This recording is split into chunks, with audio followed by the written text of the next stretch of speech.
David Coburn als Nächster. Dankeschön, Herr President.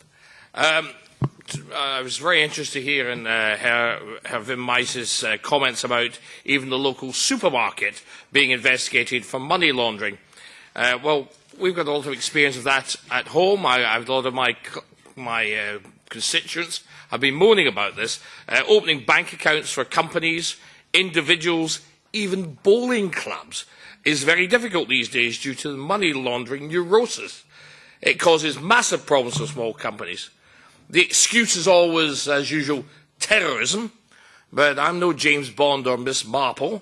But terrorists will use other methods as they stop using mobile phones, as the drones kept honing in on them.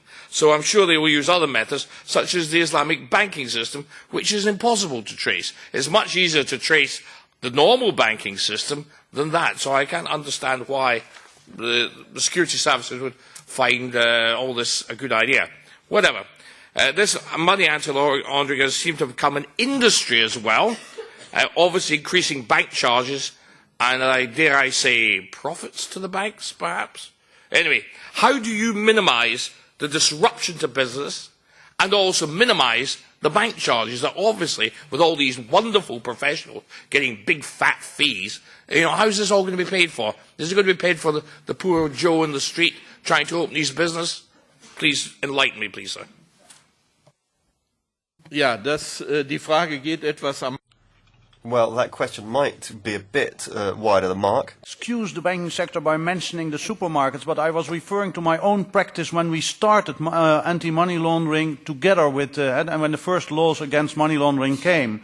And there I remember that because we used the blunt instrument of the amount of money, that we hit everybody. But that was 1996, and I must say that over time, together with lawmakers, together with law enforcement, due to cooperation, we have refined the instrument, and we are now much better able to track and not bother supermarkets or normal businesses on this. And so for me that is very, very important. And indeed, as you say, there is a cost to all this compliance, and that is the same cost of as if it's much more difficult to enter this parliament than it was 15 years ago due to security. It is much more, there is a cost adhered to compliance that is, in my view, is an important cost of doing business and for the hygiene of the financial sector.